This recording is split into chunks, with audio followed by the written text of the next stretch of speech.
Est-ce que la fête de Pâques est la plus grande des fêtes chrétiennes? La réponse est oui, manifestement, au point que saint Paul le dit.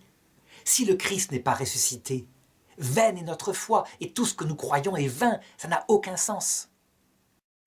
Je me rappelle un jour d'une inspectrice qui vint dans mon cours et qui me dit « Mais vous êtes dans la magie, vous dites à vos élèves que certains miracles du Christ sont réels. Citez-moi un seul miracle qui soit réel dans l'Évangile, tout ça c'est symbolique. » Et je lui répondais « La résurrection du Christ, c'est réel pour les chrétiens.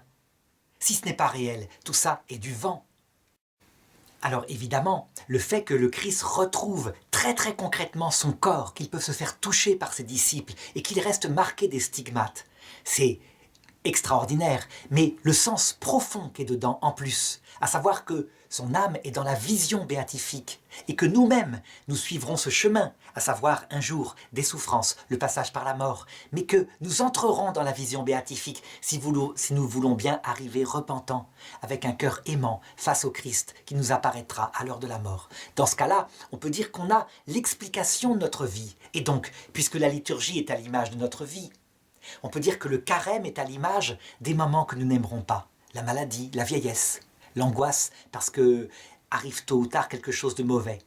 Mais que c'est dans la résurrection, lorsque nous serons face au Christ à l'heure de la mort, que tout prendra sens.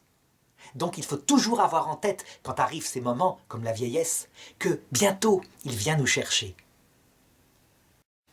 On le voit, l'année liturgique est un tout, parce que globalement, c'est tout le mystère de notre chemin vers le ciel qui est signifié.